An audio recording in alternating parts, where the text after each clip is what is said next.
मैं आपको आज जो कहानी सुनाने जा रहा हूं, वो एक सरकारी अस्पताल से जुड़ी है। ये घटना मेरे एक जानने वाले वार्ड बॉय राजेश की जिंदगी से जुड़ी है। राजेश पिछले 15 वर्षों से दिल्ली के एक बड़े सरकारी अस्पताल में काम कर रहा है और जितना उसने वहां देखा, शायद कोई आम इंसान कभी झेल भी न पाए।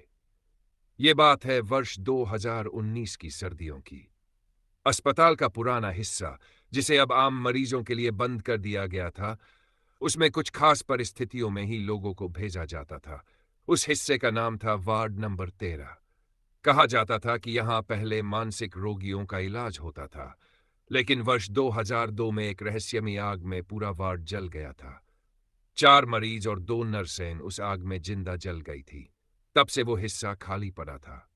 पर अब अस्पताल में जगह की कमी के कारण कुछ ऑपरेशन के बाद के मरीजों को कुछ समय के लिए वहीं रखा जाने लगा था। राजेश की ड्यूटी पहली बार वार्ड नंबर 13 में लगी। उसे वहां 3 रातों तक निगरानी में रहना था। पहली रात सब सामान्य थी, थोड़ी सी डरावनी खामोशी और पुराने वार्ड की टूटी फूटी दीवारें, लेकिन कुछ खास नहीं। दूसरी रात से अजीब चीजें शुरू हुई। रात के लगभग 2 बजे एक मरीज ने जोर से चिल्लाया, वो जल रही है, मेरी तरफ आ रही है।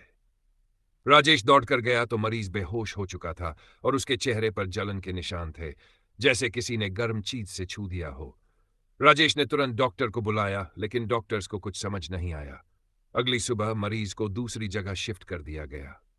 तीसरी रात असली डर सामने आया। करीब 3 बजे राजेश चाय पी रहा था। तभी उसे पीछे से किसी औरत की रोती हुई आवाज सुनाई दी।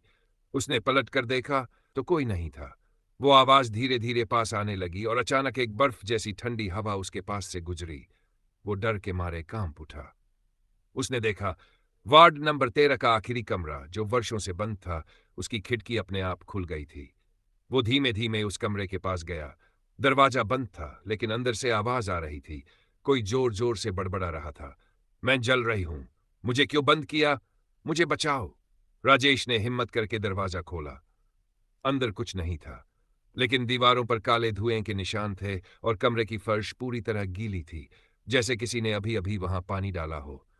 अचानक पीछे से किसी ने उसके कंधे पर हाथ रखा। राजेश ने मुड़कर देखा।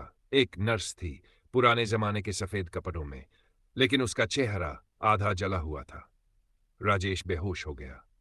अगली सुबह उसे गहन चिकित्सा कक्ष में होश आया। डॉक्टरों ने कहा उसे नींद में पक्षाघात जैसी हालत हो गई थी, लेकिन किसी को पता नहीं चला कि उसे वहां क्या हुआ। जब उसकी हालत थोड़ी ठीक हुई, उसने अस्पताल के पुराने रिकॉर्ड देखे।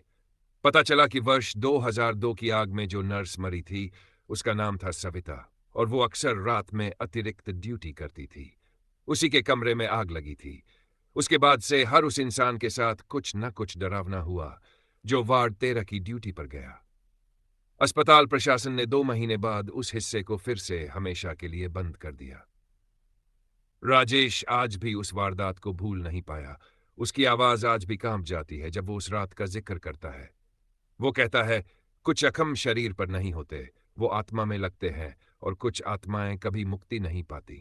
अगर आपको वीडियो पसंद आई हो तो लाइक करें, शेयर करें और चैनल को सब्सक्राइब करें। घंटी जरूर दबाएं